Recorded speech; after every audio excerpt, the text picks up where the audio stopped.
future now firmly in our hands. Raise your voices high and sing of your Caribbean pride. Sing it loud and strong.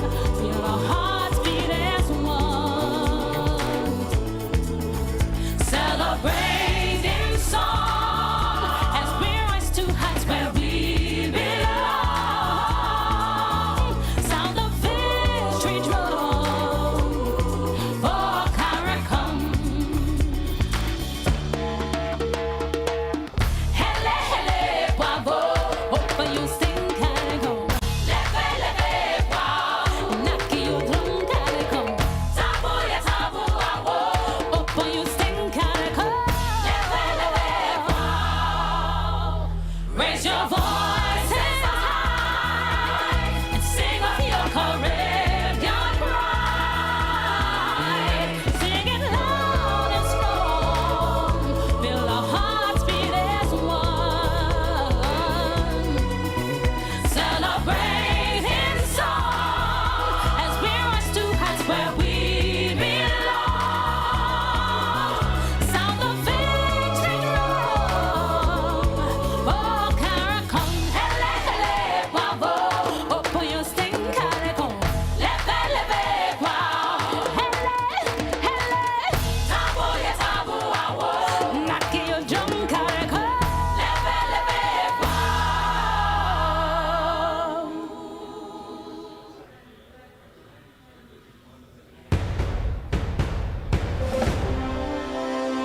From many distant lands, our forefathers came, some seeking adventure, some bound in chains. Through battles waged and fought, through victory and pain, by test of their courage, our freedom was gained. In homage to those gone before us, the heroes of lands in the sun, we vow to join hands and to focus on building one Caribbean. Raise your voices high, sing of your Caribbean pride. Sing it loud and strong. Feel our hearts beat as one. Celebrate in song as we rise to heights where we belong. Sound the victory drum for CARICOM. Though great and diverse be Good morning, ladies and gentlemen. our Please take your seats ethnicity, as we await the arrival of the Honorable Prime Minister of Barbados, Mia Amor Motley. I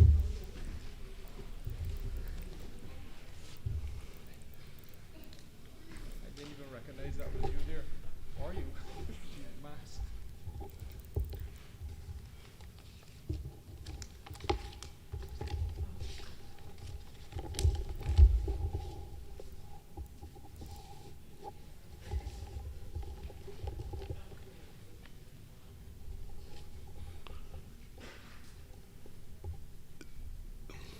Ladies and gentlemen, please stand.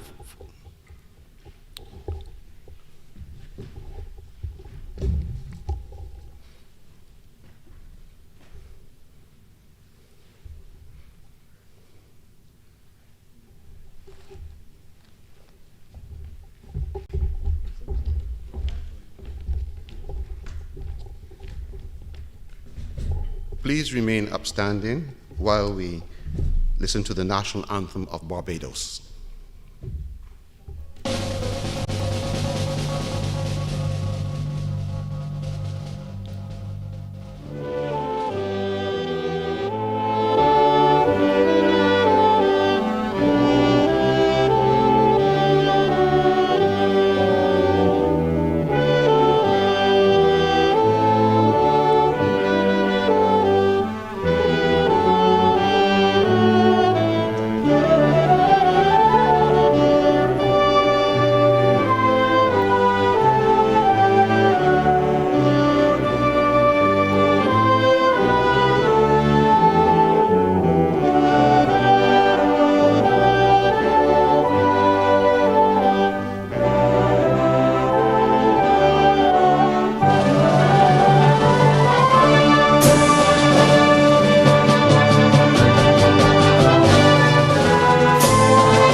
Kindly sit.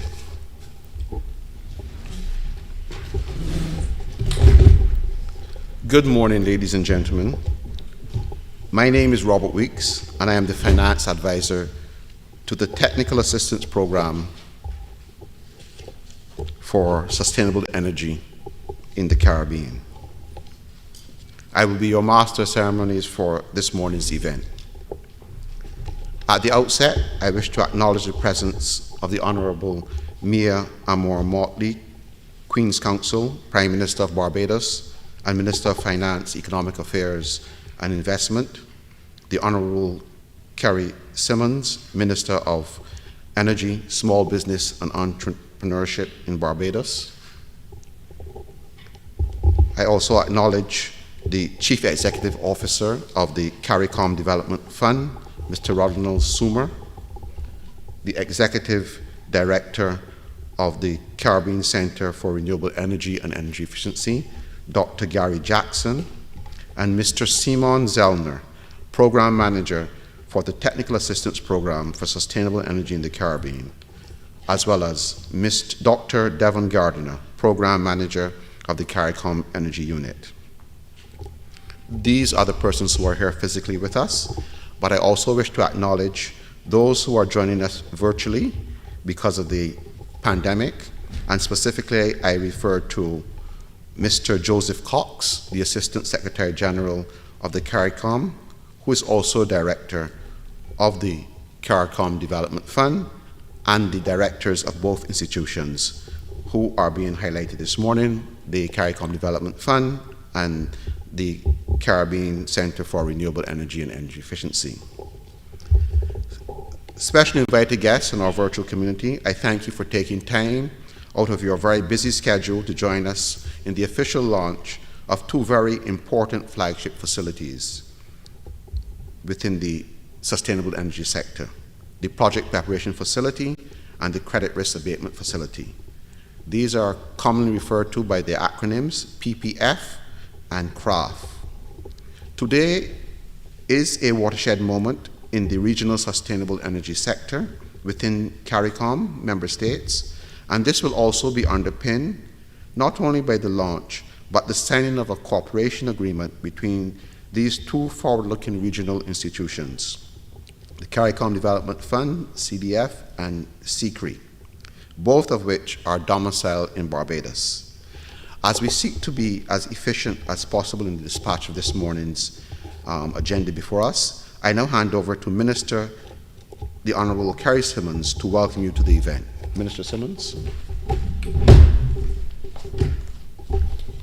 Good morning, ladies and gentlemen. Thank you very much, Mr. Master of Ceremonies, the Honorable Mia Amor Motley, QCMP, Prime Minister and Minister of Finance, Economic Affairs and Investment of Barbados, Mr. Ronald Sumer, Chief Executive Officer of the CARICOM Development Fund, Dr. Gary Jackson, Executive Director of the Caribbean Center for Renewable Energy and Energy Efficiency, Mr. Simon Zellner, Program Manager, Technical Assistance Program for Sustainable Energy in the Caribbean, and Mr. Devon Gardiner, Head of the CARICOM Energy Unit of the CARICOM Secretariat. Other specially invited guests, ladies and gentlemen of the media, ladies and gentlemen all. Good morning to you again. It is my pleasure this morning to present these brief opening remarks at the launch of the Project Preparation Facility and the Credit Risk Abatement Facility held jointly between the Caribbean Center for Renewable Energy and Energy Efficiency and the Caribbean Development Fund. Both of these facilities aim to address the long-standing challenges faced by many CARICOM member states, which are striving to achieve both regional and national targets in the area of energy transformation. While it cannot be denied that many sources of international funding are available to finance the transition to more sustainable energy sources, the Caribbean region remains hindered and restricted in its ability to adequately assess and access such financing.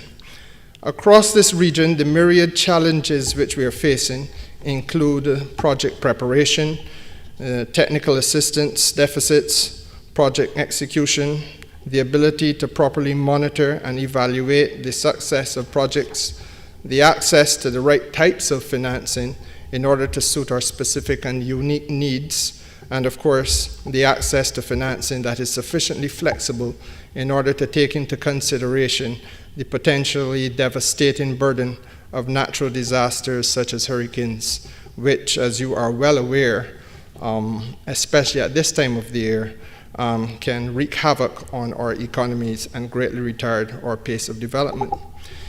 In Barbados specifically, we are aiming to move from being fossil fuel dependent to becoming powered by 100% renewable sources by the year 2030. And this ambitious target, with its 11-year planning horizon, has been described by many as being heroic. And while that may be the case, in practical reality, its consequences have been that it has triggered a restructuring of the ministry responsible for energy, so that projects, quote unquote, both in terms of their execution and in the context of their monitoring and their coordination, have now been prioritized alongside standard policy-based sectoral responsibilities. And what began as a simple project execution unit in the Division of Energy, staffed with only a handful of technical project staff, is now therefore a much more adequately staffed project monitoring and coordination unit, headed by a permanent secretary with specific responsibility for project management, monitoring and evaluation, the matters of procurement, administrative support, technical support, and financial management, as well as public education and communication. Having this strategic unit has made the management of renewable energy projects far more practicable, and it has also allowed for a deeper focus on the implementation activities which are tied to the 2030 target. But beyond this, I am certain that all member states will recognize that this necessary process of transformation is one which must, by its very nature, transcend merely cosmetic adjustments. It will require fundamentally reconstructive approaches in terms of organizational structures and in the modernizing of the way we conduct business generally. An entire restructuring of this sector is therefore inevitable and unavoidable as we forge into the new and uncharted realm of energy generation.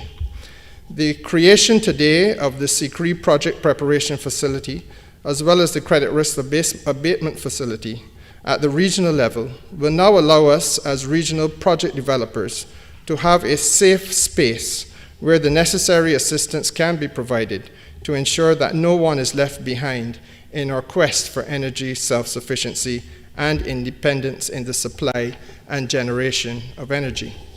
In the current difficult global economic environment, it is also critical that there be more borrowing and financial flexibility opportunities available to assist small and medium enterprises in particular in their quest to fund renewable energy and energy efficiency projects. In this regard, I am pleased that CRAF will now be available to provide much needed credit risk guarantees to financiers and also targeted technical assistance to build capacity among small, medium enterprises. As also it is necessary for them to be able to lend assistance to other stakeholders within CARICOM member states and to financiers as well. To my colleagues at CCREEE and at the CDF, your commitment to advancing this vision is commendable and is much appreciated. I thank you as I look forward to the presentations today and to listening to your ideas about the tremendous potential of these two facilities and about how they will work, and perhaps most importantly, how soon they will be able to be of benefit to us all. Ladies and gentlemen, I thank you.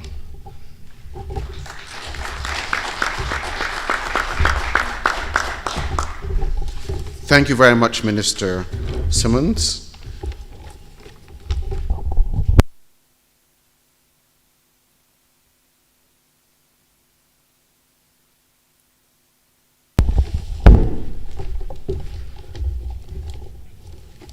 The next item on our agenda will be opening remarks from the Chief Executive Officer of the CARICOM Development Fund. I do not want to steal his thunder, but just to give you a synopsis of the CARICOM Development Fund. It is an institution of the CARICOM community and has the mandate to provide financial and technical assistance to disadvantaged countries, regions, and sectors within the community.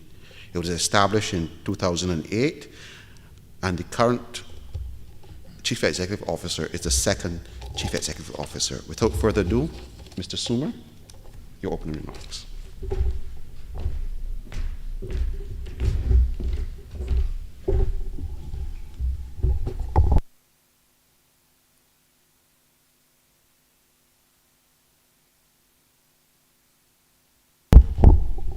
Thank you, Robert.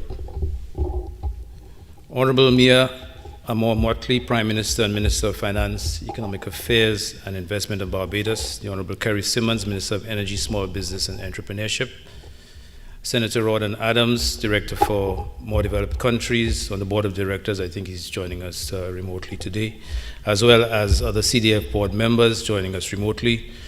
Importantly, Mr. Joseph Cox, Assistant Secretary General of CARICOM, responsible for trade and economic integration. Ministers and permanent secretaries of ministries of energy across the region, representatives of financial institutions, energy service companies, other service providers, and small and medium-sized enterprises, representatives of regional agencies, development partner institutions, and diplomatic missions based in Barbados, the wider region, and further afield, distinguished ladies and gentlemen, members of the press, all of you joining us here in person and online via meeting and social media platforms, good morning.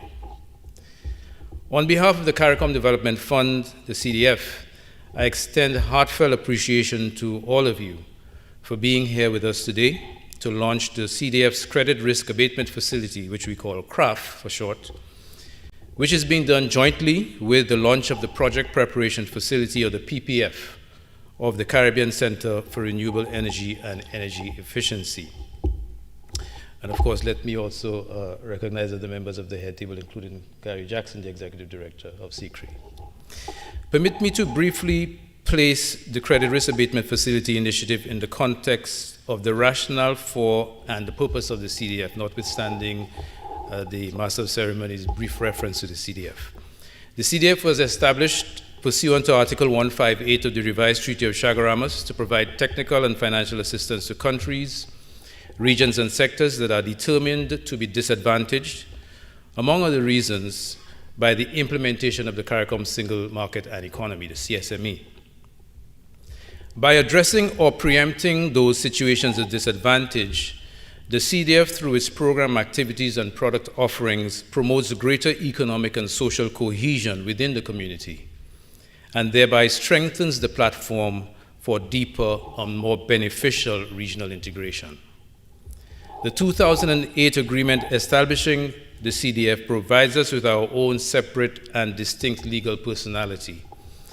Among other capacities, our unique mandate and identity orients and empowers the CDF to treat with the developmental needs of both the public and private sectors in the pursuit of our core objective of attenuating economic and social dislocation. Consistent with that objective, since the inception of our country programs in 2010, the CDF's interventions have been geared towards three broad areas. Firstly, addressing structural diversification and infrastructure development.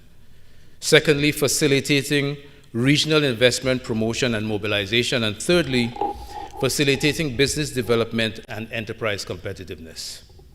These two latter thematic thrusts, facilitating and mobilizing investment at the regional level and enabling enterprise development and competitiveness, will be significantly advanced once the craft that we are launching today becomes operational. Today, therefore, marks a significant milestone in the accomplishment of our mission. This journey began 3 years ago when the CDF, as part of the Finance Working Group for the Caribbean Sustainable Energy Roadmap and Strategy Platform, recognized the need to address funding gaps and to craft financing solutions to support investments in the sustainable energy space. So how did we seek to respond to that need? We started from the premise that CARICOM member states, in delivering on their climate change response priorities, understand and accept that they must engage the private sector, particularly small and medium-sized enterprises. Domestic investment in sustainable energy technologies and practices represents a close positive nexus between the environmental objective of reducing energy emissions and therefore mitigating the adverse impact on climate change, and the economic pursuit of enhancing business competitiveness by reducing operating costs. SMEs, however, as Minister Simmons pointed out, are typically at a disadvantage and challenged in their bid to invest in renewable energy and energy efficiency technologies and measures. One such perennial challenge, which we all know, is a lack of access to financing. And an underexploited avenue for increasing ease of access to finance for SMEs is the active encouragement and facilitation of the local financial sector to become a significant player in providing innovative financing options. So one of the key drivers in the design of CRAF was the need to establish a catalyst for expanded lending by empowering local market players to exploit untapped opportunities. We all recognize the typical hesitation of the financial sector to participate in this vital area of sustainable energy financing. Critical impediments that they point out are the high risks, whether these are real or perceived, associated with SMEs, compounded by the lack of knowledge and experience in underwriting loans for projects related to renewable energy technologies and energy efficiency. To address this gap, which the CDF identified through various consultations with stakeholders, we developed the CRAF as an all-encompassing mechanism designed to help build the market for energy investment financing on both the supply and demand sides. So in that regard, the CRAF represents a creative solution to the related problems of energy sector knowledge deficit and information asymmetry, and it is geared at incentivizing financial institutions to provide incremental lending to SMEs for these projects in CARICOM. As we commence operations, the first phase will constitute a pilot rollout focusing on 5 target countries: Barbados, Belize, Guyana, St. Lucia, and Suriname. And that pilot will run for 1 year from January to December 2021. Some of the projects in these pilot countries have already been identified and earmarked for CRAF support. During that 1-year period, we will also be establishing a modern IT platform that will automate several processes, including applications for credit support that fall within certain limits. We will also be actively seeking to build out the pipeline for the non-pilot countries in preparation for rollout across the region. Now, we're all aware that we're living in difficult times. Launching a new product, particularly of this nature in such uncertain times, means that we will have to exercise creativity and flexibility and remain resolute in our efforts to achieve success during this initial phase. Doing this while primary stakeholders and targeted beneficiaries in the private sector persist with their own efforts to adapt and innovate to survive in this challenging environment. We at the CDF have every expectation that the SME sector in particular will embrace CRAF as part of a systemic response to the adjustment necessary to survive and continue operating through this phase of transition to economic recovery in the short to medium term. I'm delighted to be able to officially announce today that this new credit risk abatement facility is being launched with an initial capital base of US $10 million, which is available to underwrite guarantees that will unlock in excess of an estimated 100 new loans totaling approximately $26 million to SMEs for renewable energy and energy efficiency technology investments just in the pilot year. Another US $3 million is available for technical assistance to build the capacity of financiers to appraise and manage sustainable energy projects, to provide services to SMEs to improve the technical quality and bankability of their projects, and to build the capacity of energy service providers, in particular energy service companies. We are extremely excited about this pilot phase of CRAF and want to recognize the very generous support of our partners.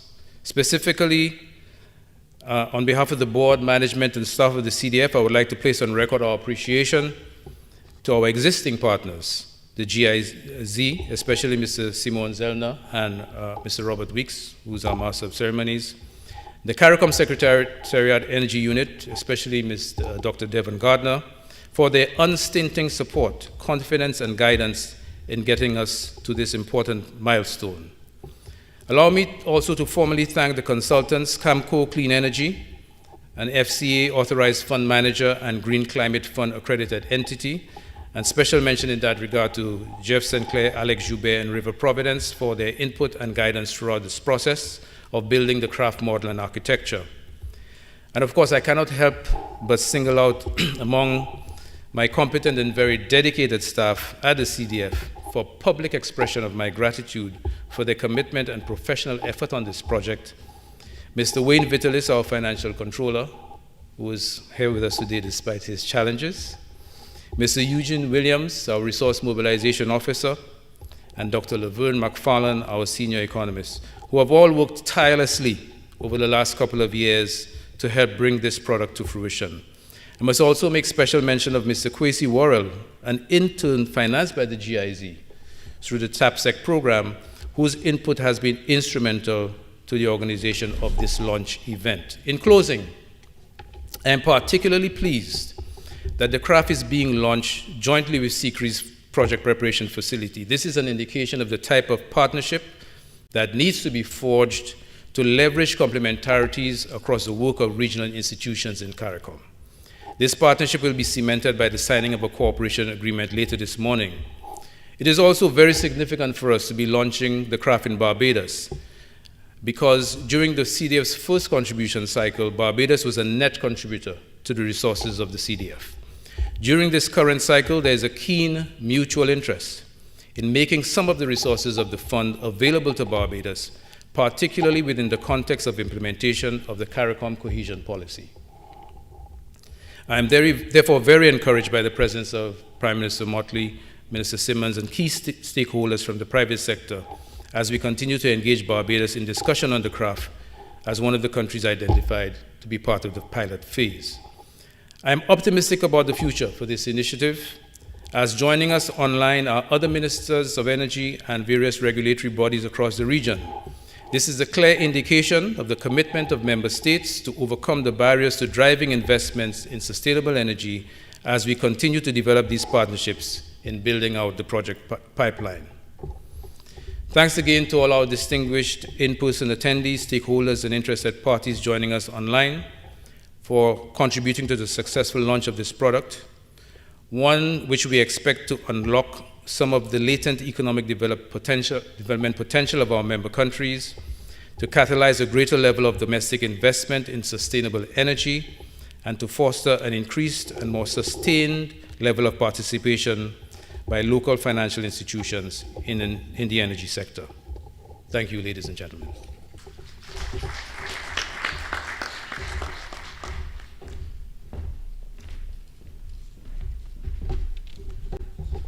Thank you, Mr. Sumer, for those very comprehensive opening remarks. And just before I introduce our next speaker, let me say there are some positive benefits to the global pandemic, COVID-19. You may ask, what are those benefits?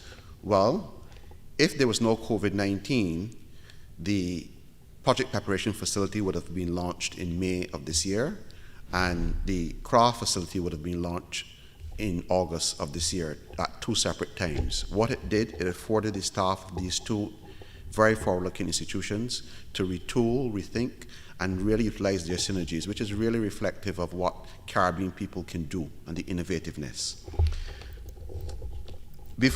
As I introduce the next speaker, the Executive Director of CCREEE, Dr. Gary Jackson, just let me say that CCREEE has had a very long gestation period. They had stakeholder meetings right across the region back, I believe it was in 2014. But it was not until 2015 that it was finally established. Dr. Jackson, of course, can give you the relevant details. But it was, again, not until 2018 when the entity became fully operational. And that was when Dr. Jackson was appointed. It is headquartered in Barbados and has a headquarters agreement with the government of Barbados, which was ratified in 2018. Without further ado, Dr. Jackson, I invite you to the podium to deliver your remarks.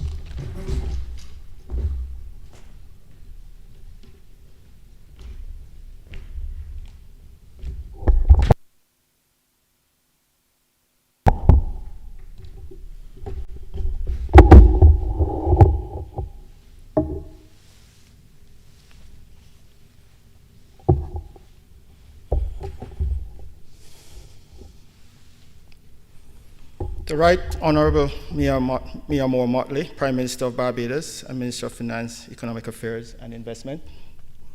I'm so happy that you're here, ma'am. Bless.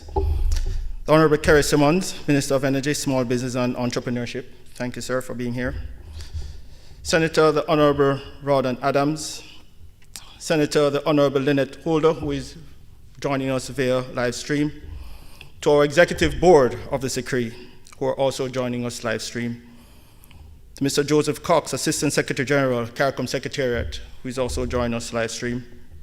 Mr. Ronald Sumo, Chief Executive Officer, CARICOM Development Fund, my brother.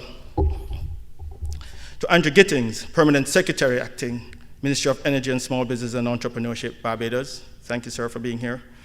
Mr. Simon Zellner, Program Manager, Technical Assistance Program for Sustainable Energy in the Caribbean, TAPSEC. Thank you for being here, Simon, our partner. Heads of regional institutions and international organizations, member of the Diplomatic Corps, CARICOM colleagues, members of the media, my CARICOM brothers and sisters who are joining us also via the social media. Ladies and gentlemen, good morning. People, policy, plan, project, partnership. That's what I want to speak to you about today. People are the core to what we do at the CCREEE and for all our regional institutions as well. Our human capital is really what's more important to us. For them to survive this pandemic, for them to survive these economic challenges that is upon us. We are now experiencing the earthquake and the tsunami is to come. We have to find the right mechanism, the right platform, and an enabling environment to support our people. They are necessary for economic development. We are the future. Our children are the future's future.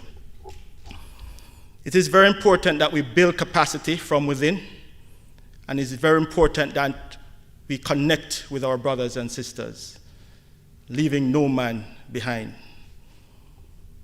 This race is not for the swift, but the ones who endure. And we have recognized 2020 as a period of challenges, and we are not sure what 2021 will offer. But what we do know, we are here, and we are still able to drive the change that we so seek. So policy is what's going to help us to give us some direction as a foundation for an appropriate legislative and regulatory construct. We have to use that policy based on our people. It informs their lives, it encourages, it transforms. It will be part of the energy transition that we so seek for survival. But the policy cannot stand alone. The policy would need to have some enabling functions, that legislative and regulatory, to give it teeth, to make it an action that can transform the lives of our people. But in building that policy, we need to have a plan that is effective, a plan that converts, that builds our sustainable energy platform, a plan that is so good that is going to transform our energy sector to one that is climate resilient, one that is sustainable, affordable, focusing on improving the lives of our people. A plan that builds on that resilient component. The CCREEE has right now institutionalized an integrated resource and resilience planning function, and we are now supporting 5 member states through this process, namely Guyana, Trinidad and Tobago, St. Lucia, Belize, and who else? What's the other one? Jamaica. How could I forget I'm from Jamaica? And what this plan is going to do is looks on 25 to 30-year horizon. And we are going to try to look at all the different facets of energy, both on the supply side and on the demand side. What does that mean? Countries have set targets for themselves, and they have set bold and ambitious targets. Prime Minister, I know you are pushing your team for that 2030 goal of 100%. That means all hands on deck, leaving no man behind. So I know you have a passion, Prime Minister, for the small man. So we speak about the small and medium enterprises. They are a big part of that solution, and Mr. Suma would have indicated about the credit risk abatement facility, which is going to help that small man to not be intimidated by the financial institutions, but to know that they have a project through our project preparation facility that is going to help them to get to that finish line and to be a part of that solution that is going to transform their lives and the lives of their neighbors. But out of that plan, we need to have those projects that can meet the financial rigor that is required for them to be able to get to fruition. Projects that is going to need capital, that we need to develop risk profiles on to ensure that they have mitigated those risks, that will see them providing deliverance, providing energy, saving energy, and delivering on the promise. These projects are going to go through a series of iterations. We want to ensure through the project preparation facility that we understand what these projects need. Pre-feasibility study, economic and social safeguard. We want to also include gender, because we think gender inclusion is going to be critical for the transformation. Again, leaving no man behind. So from the projects, we need to have strong partnerships. So I'm very happy to be standing here before you, to be signing later this morning a cooperation agreement with the CARICOM Development Fund with Mr. Rodinal Suma to show the ties that we'll have across the region, and we want to create more partnerships between our regional institutions, between our member states, between our thematic hubs that are operating in our ecosystem, between our national focal institutions who are part of our ecosystems, for us to drive that transformation and that transition that we require to survive these economic challenges. So I just want to leave you with this. People, policy, plan, project, partnership, a critical part of our DNA. We speak about PPP, now we speak about PPPPP. It is what's going to drive the change. This is what's going to be necessary for us to survive these economic challenges. I want to thank you, our development partners, for being part of our program. Thank you to the GIZ, thank you to the EU, thank you to the Kingdom of Spain, to ADA, and to all our development partners, and in particular CARICOM Secretariat, for the work that they have done in putting this institution together, and for our member states to know that you are the shareholders of this institution. You have an equity in this organization, and we want to ensure that value is added to your lives and to your country's lives. I want to also take the opportunity to thank the CCREEE team for putting this with the CDF team together. Thank you so much. They say we are the kids on the block, the new kids on the block, but I think you have demonstrated that you are here to stay and you are committed to the cause. Thank you, Sophia, for your work. Thank you, Charlene. Thank you, Penny. And thanks to all the team members who are here and who are actually listening to us. Some of them are in office, they are listening to us online. And we are very happy for the work that they have put in, and we are hoping that we can continue to engage you, persons who are listening to us online, engage you all in transforming the lives of our people. Thank you so much.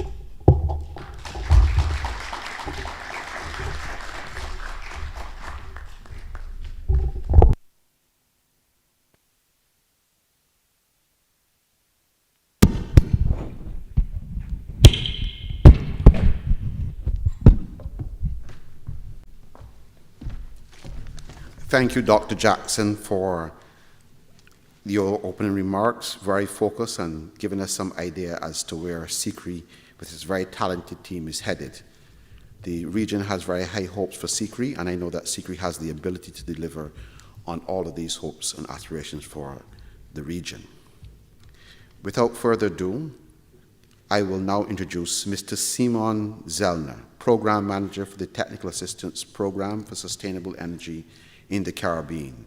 But before I do, I just want to say that this program, which is known by its acronym more widely, TAPSEC, is really supporting not only the CARICOM member states, but also the CARIFORM countries within the wider context of the Caribbean and EU partnerships.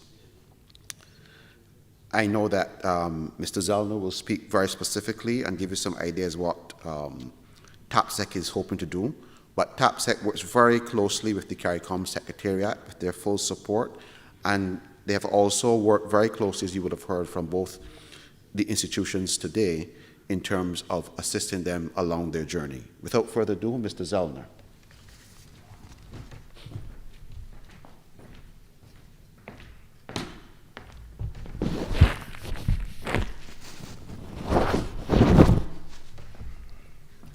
Thank you, Robert.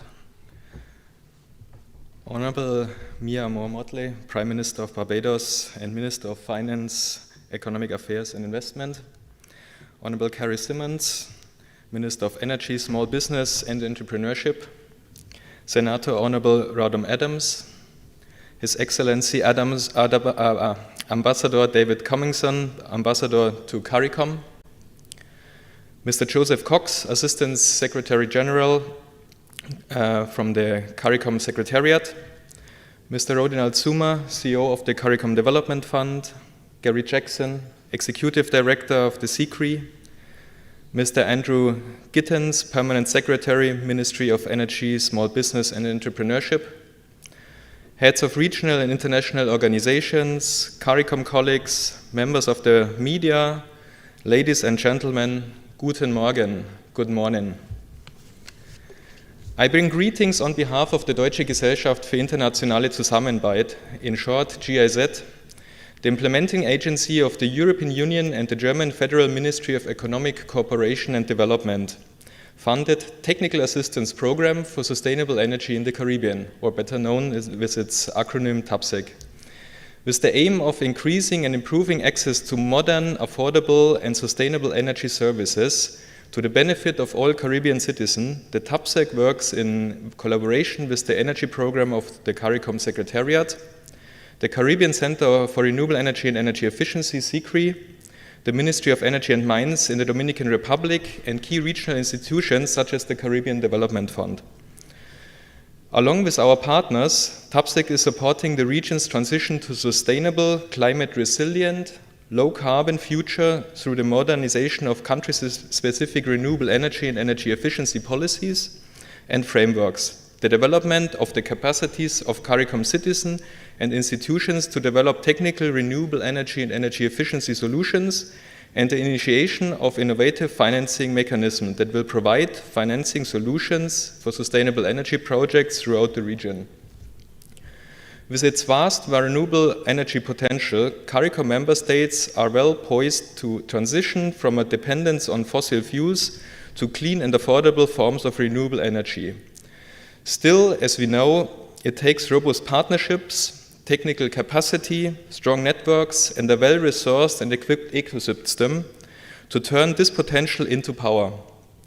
And so today, TAPSEC is exceptionally pleased to join with the CCREEE and CDF in launching the project preparation facility and the credit risk abatement facility. Sustainable energy projects are often fragmented and at times relatively small scale. As a result, they generate high transaction costs for lenders and a relatively high risk perception for financiers.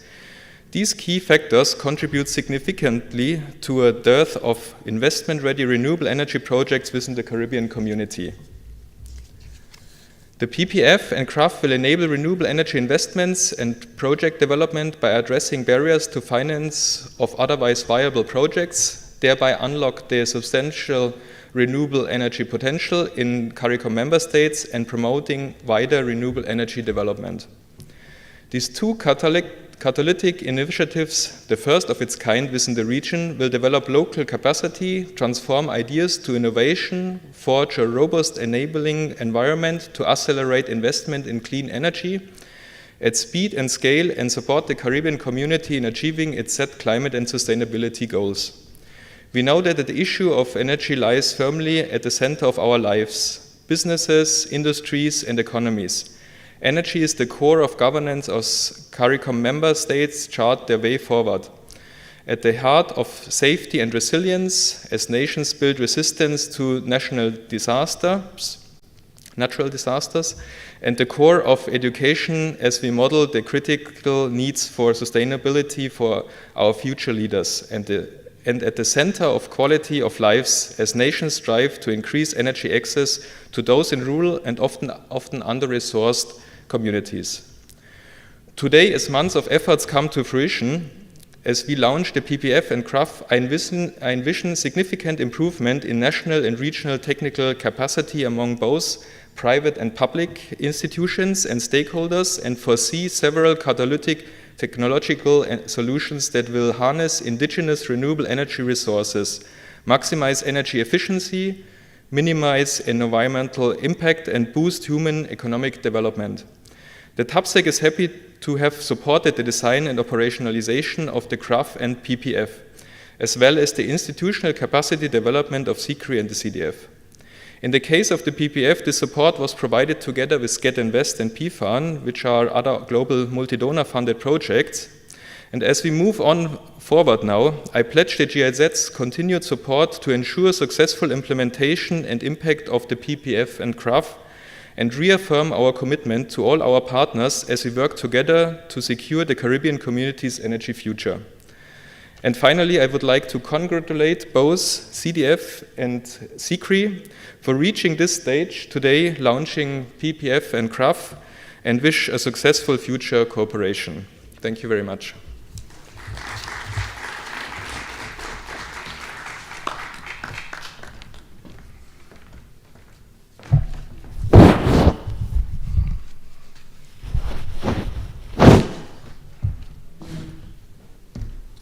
Thank you, Mr. Zellner, and thank you for that commitment to the region in terms of continued support for these two facilities. At this time, we have a small departure from the printed agenda because, again, of the COVID pandemic. We will now see a short video from the Assistant Secretary General of CARICOM, Mr. Joseph Cox.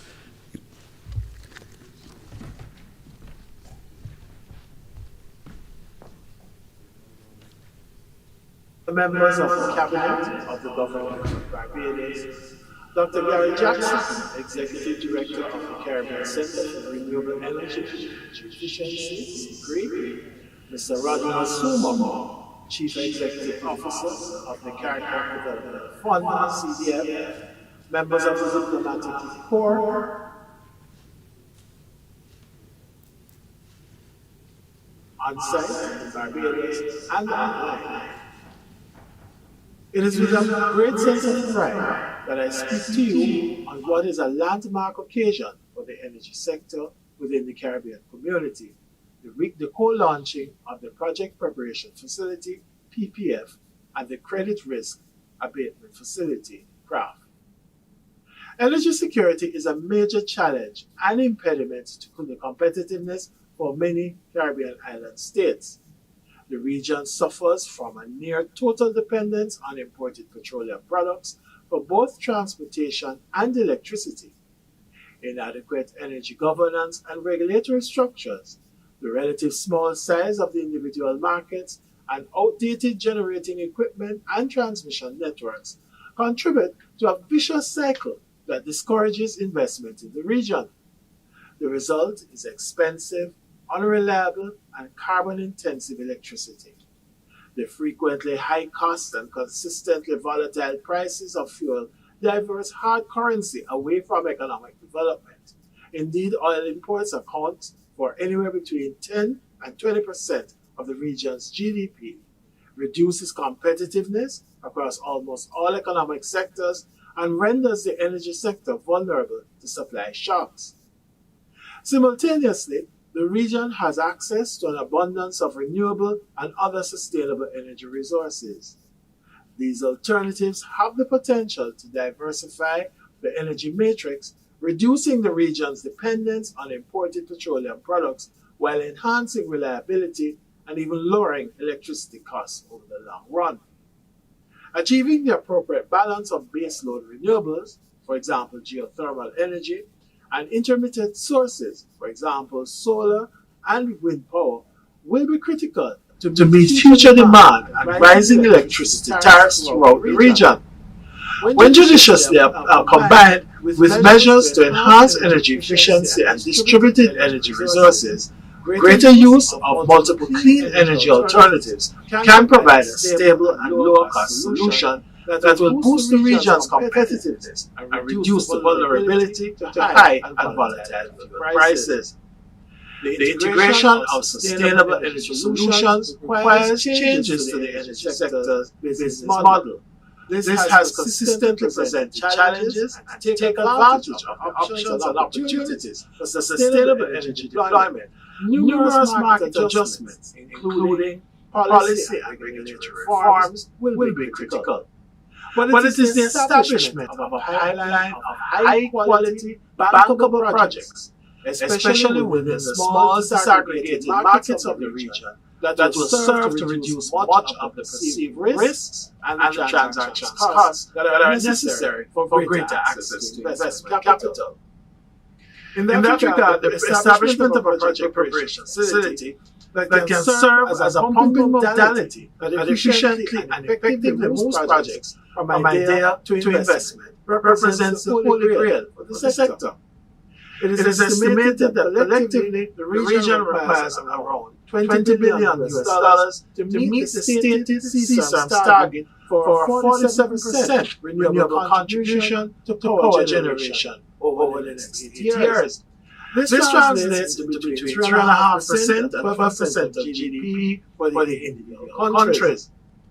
The energy efficiency opportunities too require around $4 billion in investment over the same 8-year period.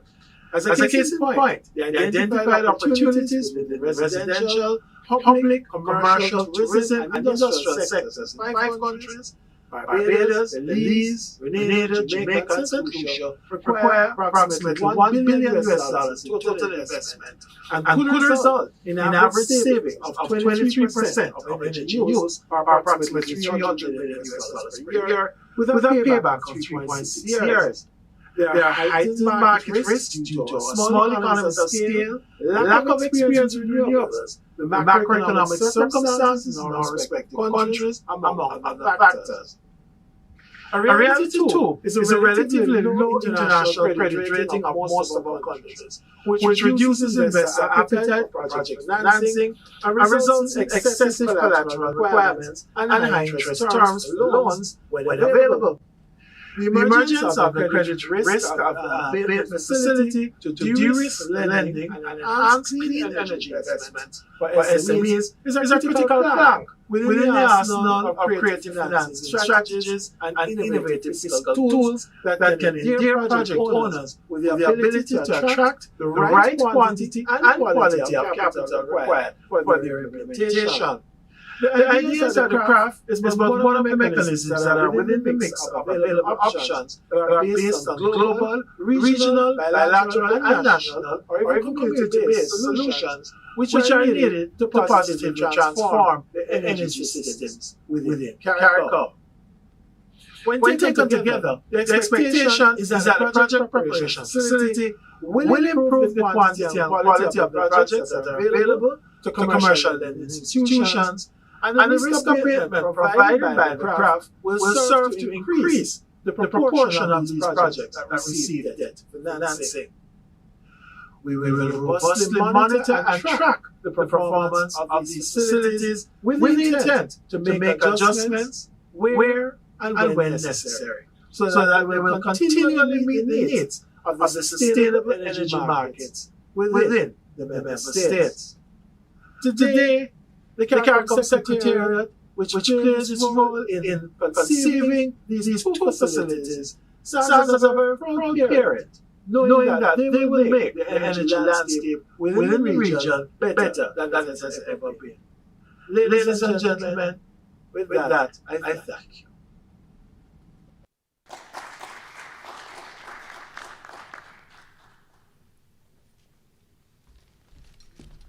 We thank Assistant Secretary General Joseph Cox for those words.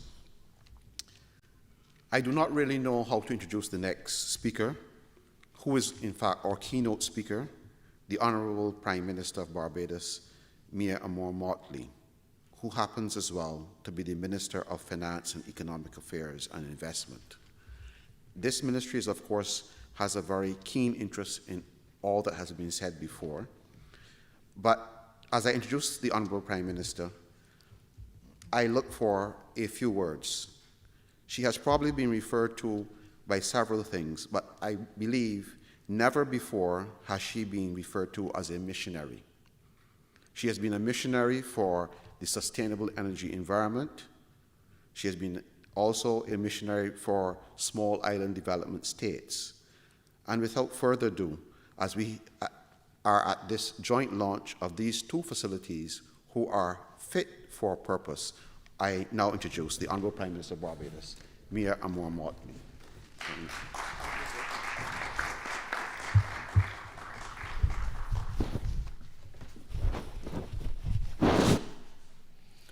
Thank you very much, Mr. Chairman. I'm not sure how to take that introduction as being described as a missionary. Suffice it to say that all things being equal, I could accept it, Kerry, so long as it's not a mission impossible. The truth is that as I sat there wondering what I would say to you, I reflected on the fact that this region has been having these discussions for simply too long. And the question begs itself, why have the discussions gone on for so long? And why have we not seen the level of critical progress that we would normally have expected given the excitement, intensity, and passion surrounding these discussions for almost a decade?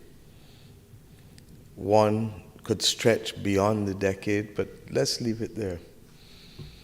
And more often than not, it comes down to a combination of lack of access to capital, lack of capacity to persuade persons that the projects are viable, and regulatory arbitrage that will cause you to want to cry. We have today put before us two of the critical components that have been reflected as obstacles. A lot of the younger and smaller people who want to get into this industry have been confronted with the difficulty of what they're preparing and how they're preparing. And to that extent, the product being launched here this morning for the project preparation facility is welcomed because it will aid in areas where there is a clear need. Similarly, the credit risk abatement facility is intended to make pure or holy that which is neither pure nor holy for the commercial banks primarily, and to a lesser extent for some of the investment banks for larger projects. The truth is that the last time I spoke on behalf of the CARICOM Development Facility, it was at the Accra Hotel, asking for the region to begin to consider the notion of the issuance of some kind of innovative financial instruments that would allow us to focus on resilience and growth within this region. Regrettably, there has not been much progress made in that regard, and it does not allow us to ignore the fact that the CARICOM Development Fund is still not sufficiently capitalized to play the development role that we need it to play in this region, as was contemplated by the drafters and settlers of the revised Treaty of Chaguaramas, largely because it is impossible for you to have a single market and single economy without there being winners and without there being losers. And Chapter 7 was conceptualized as that leveling chapter that would make it possible for those who came from regions that were disadvantaged, or sectors that were disadvantaged, or countries that were disadvantaged, to believe that the regional project would provide a development framework for you that would allow for access to development finance predominantly in order to meet the challenges first presented by a single market and single economy, but of necessity presented by the environment within which we live. And I go back to this point of challenges because the one thing that has gotten clearer as we have spent time talking about these issues is the extent of the challenge which we face, which is the climate crisis. I don't speak anymore about climate change because to speak of change might suggest some level of neutrality in terms of what the consequences might be. I speak in terms of a climate crisis. And I recognize that the world in which we live and the human race to which we belong tends to act more in times of crises than in times of relative calm. Indeed, the fact that the Bretton Woods institutions came out of the Second Great War of the 20th century is known to us all. What perhaps is less known is that the creation of the US Federal Reserve, which is at the center of the world's financial system today, that owed its emergence to the financial panic and was created as a result of that 1907 financial panic. Or that the corporate accounts, the practice of corporate accounts that we have, was a response to the first global financial crisis of 1857. I say these things because more often than not, it is the crisis that drives us with a determination that the mission must be completed and that it is not a mission impossible. And to that extent, therefore, I ask myself, what is it that needs to be done in order to be able to make this a reality for us? Barbados imported just under, that's about 7% of GDP in fossil fuels last year, about $728 million, just over 7%. And this is in spite of the fact that we want to make haste quickly, not slowly. But we have come to the recognition that there is going to have to be an interventionist role for the state if we are going to make the progress that we want to make by 2030. And what do I mean by that? The price of oil dropped to negative prices at the beginning of this year. If we were simply to rely on the financial return for renewable energy, then we would put these projects on pause. But for us, it is not simply about a financial return. For us, it is about survival. And for us, it is about a capacity to maintain our countries as we know them. And to that extent, what will happen is that a determination will be made that the economic benefits and the benefits for national security justify our involvement in the areas of renewable energy, even at this time as we speak, when the prices of oil have not necessarily reached the levels that would justify in all aspects a financial return. This is a serious conversation to have, because in many instances, it is going to require some level of intervention on the part of the state if we are going to see any action that is appreciable over the course of the next few years while the price of oil remains depressed. For us, as I said, it is fundamentally an issue of survival. And it has meant that we will have to discuss whether in truth and in fact we may need as a country to recognize that there is a cost to smallness and there is a cost to our wanting to survive, and that cost will be borne by us all by making the transition to renewable energy. I stay on this point largely because anyone who is focused on numbers and numbers alone may well argue that it is still cheaper to use fossil fuel in some instances, but the extent to which fossil fuel erodes the foundation upon which we stand is significant. I also want us to recognize that the policy decisions of the state and companies matter. With respect to the companies, the two products being launched here are intended to give you the comfort that it is okay for you to literally make the transition, because these two products are intended to help you get from idea to investment. But at the level of the state, there are critical decisions that have been made and will continue to be made. In our own instance in Barbados, we have determined that, yes, by 2030, we want, at best, fossil fuel free, at worst, carbon neutral, recognizing that we don't live on our own in this world. But those things over which we have control, then we ought to be able to make the transition.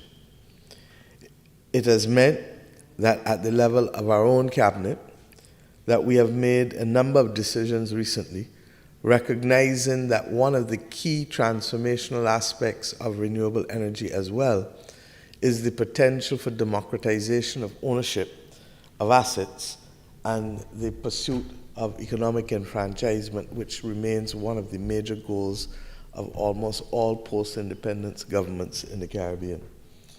I refer specifically to the ability to utilize the assets of homeowners in order to be able to leverage that asset to earn for them. In our case, we have just agreed to the establishment of a company called Hope Inc.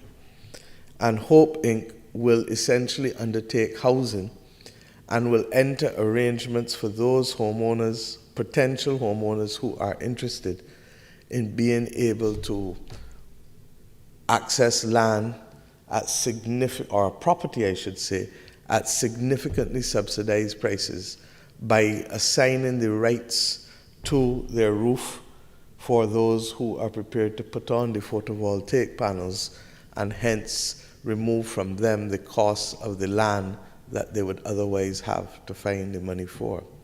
So, put simply, that those potential owners who are prepared to enter a contract to assign the benefits of their roof for energy production through solar photovoltaic panels will then be able to have access to the land on which their house will be built without having to pay for the land. It works out with a modest rate of return for the developer of the housing programs, but what it does is that it allows persons who might otherwise have difficulty in being able to access a mortgage and to afford the price of a house because of where they are in terms of their earning power, that they would now be able to do so. We've also agreed that 25% of the renewable energy market has to be reserved for some areas that are critical to national development, but for which funding is difficult. I refer specifically to the water sector, to the area of transport, and to the area of the third sector, which in the Caribbean continues to be that set of charitable entities that are required to close the cracks that exist in our economy. Why water? The British government, when they were our colonizers, and other European governments, I would imagine, would have laid water infrastructure more than a century ago, much of which today is in a very, very poor state. When they laid that, they had the benefit of an empire and all the wealth that flowed therefrom. We have a country, not an empire, and therefore the ability to afford the new pipes that must of necessity go in if we are to reduce the unfortunate state of almost 50% non-revenue water. In other words, water leaking through the pipes because of bursts. If we are to reduce that regrettable number of non-revenue for non-revenue water, then it means that we are going to have to assiduously go about the replacement of pipes across our country. This is all the more so given the impact of the climate crisis on groundwater and the adequacy of groundwater in our nation. We therefore do not have the luxury of agreeing that so much water can simply run out of our pipes on a daily basis or run into the ocean. The government of Barbados has therefore agreed that 15% of the renewable energy market will be reserved for the Barbados Water Authority to act either singularly or collaboratively with whom it so wishes in a joint venture in order to be able to ensure that there is a solid revenue stream for the Barbados Water Authority so that it may literally confront the challenges of distribution and augmentation as a result of the climate crisis over the course of the next 20 to 25 years, which we believe is the minimum time necessary in order to replace the 2,500 kilometers of pipe that we have on this island. To put it and give it context, when we became the government, less than 1.5% of our pipe had been replaced over the course of the last 2 decades. The third area relates to the choice of transport, and the government and the cabinet have agreed that as we move forward and until we finish the consultations with all of the stakeholders as to when we will move to hybrid and electric vehicles nationally, that the government itself does not need to wait for the outcome of those discussions in order to make the decision that we will purchase electric vehicles and hybrid vehicles as we go forward from 2020 onwards. This is a critical decision because it lies within our very power to do so. The governments are being asked to find too much money to be able to deal with aspects of the climate crisis, for us to continue by our actions contributing to the reliance on fossil fuels.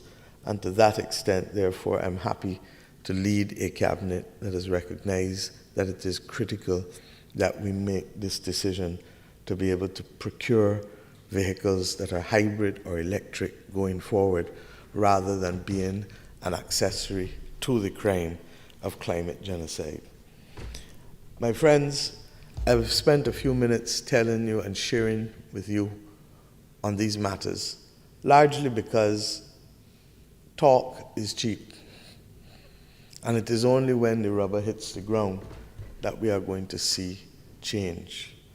For us, we know that scale is required in order for transformation to happen. We are not yet at that point of scale in the region. But I want to salute these two regional organizations because I believe that their efforts are pushing the rest of the governments where we need to go with greater haste. Their efforts are pushing the rest of corporate Caribbean, whether small, medium, or large, to go where we need to go with greater haste. We cannot continue to make the case that we are on the front line of the climate crisis, but yet our policy decisions do not reflect the fact sufficiently that we need to make haste. We are on, for sure, a path that we want to do it. But if we take so long to do it, then others will begin to doubt their own role in bringing order to our condition. And what do I mean by that?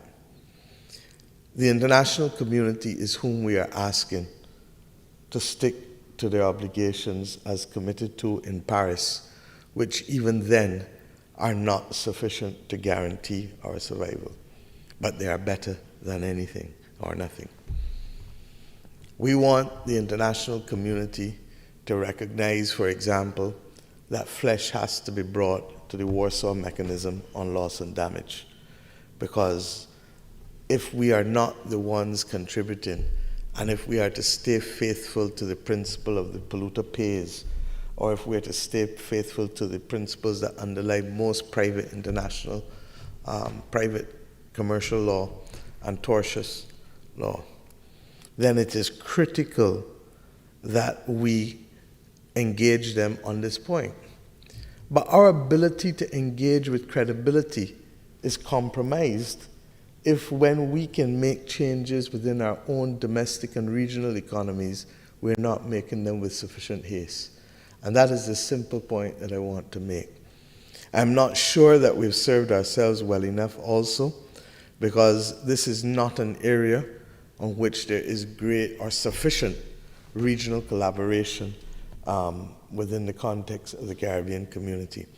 And while I welcome, Dr. Jackson, your efforts, the truth is that I do believe that the CARICOM Secretariat, and in the context of the revised Treaty of Chaguaramas, that we may need to look back and see how we can strengthen the framework that will impose upon us greater obligations for coordination and for collaboration than currently exists within the community at this stage. For whatever reason, energy was pretty much not a focus of the revised Treaty of Chaguaramas when it was settled. It is regrettable because energy as it was contemplated then was predominantly seen as fossil fuel energy. Energy as we must see it today for our own sustainability has to be on the basis of renewable energy. It is against that background that I repeat the call that I made in Trinidad earlier this year, in February, at the Energy Conference, for there to be greater collaboration at the regional level and amendments, if necessary, to the revised Treaty of Chaguaramas to better facilitate the kind of collaboration and cooperation that I believe to be absolutely essential in this region. If we, like Norman Manley, believe that the Caribbean Sea is our patrimony, and if we believe that the oceans represent one of the best sources of renewable energy going forward, then we cannot leave it to chance as to how we relate to the oceans within the Caribbean community. So that I trust and pray that there will be sufficient political will regionally to put this issue of renewable energy generally, but renewable energy in particular, full and frontally within the context of the revised Treaty of Chaguaramas, so that we can move forward with the kind of collaboration that makes sense given the fact that this ocean, this Caribbean Sea, is really part and parcel of our patrimony, and how we treat to it and who gets what and what obligations we have towards it and what benefits we see accruing from it all have to be settled and can only be settled through negotiation and settlement of arrangements in a legal framework to which we then agree to be all bound. So I look forward to that kind of engagement. I'm conscious that COVID-19 has put on pause not only your launch of these two products, but so much other things that we ought to have been discussing and preparing and debating in this year 2020. But we have a saying in the Caribbean that what ain't catch you ain't pass you. And to that extent, what is still ahead of us is the opportunity to get it right. And I pray upon the regional officials, the political leadership of the region, and indeed the populations of the region to recognize that it is up to us first and foremost to show that we can take control of the things that fall within our domain before we go to others asking others to help us, because as we must, because they were responsible for the greenhouse gas emissions that have literally put us in this position. I hope, therefore, that the continued discussions throughout the region will lead us to that next position, and that we will find ourselves at that rendezvous, and that I can tell the Master of Ceremonies that I associated myself, yes, with a mission, but fundamentally I do not believe it to be a mission impossible if we come together and do the things that we say we want to do rather than simply talking the talk. The time for us now is to walk the walk, because time is running out. Thank you.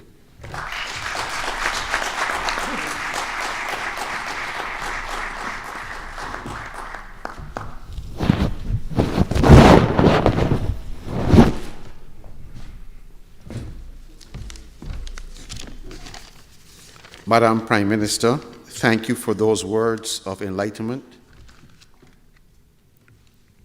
I think that we all know that you as a person are someone who believes in walking the walk. And I am very grateful to you for having taken time out of your extremely busy schedule, knowing what is ahead of you domestically, to have spent some time with us this morning in the launch of this facility. I think you represent the embodiment of the Caribbean people at this juncture in its history, as recognizing that we as a people have our own destinies in our hands and that we can do it. And I want to reiterate that the staff of the two organizations who are presenting these facilities, by their very nature, I can see that they are confident in their own abilities, and likewise with CARICOM Secretariat and the private sector and the public sector will lead the region to bigger and better things. At this point, the next item that we have will be the presentation of the project preparation facility by CCREEE. The presentation is a PowerPoint presentation which will be done by Ms. Charlene Bodley. But before she starts that, I just want to say to you that the Honourable Prime Minister, because of very pressing and prior engagements, will have to leave at the end of this. But we know that she is very much still an evangelist, and we thank her for her time and dedication here. Unfortunately, we started late, so we do have to allow the Prime Minister to leave at this point in time to address the matters of state. We thank you, Prime Minister.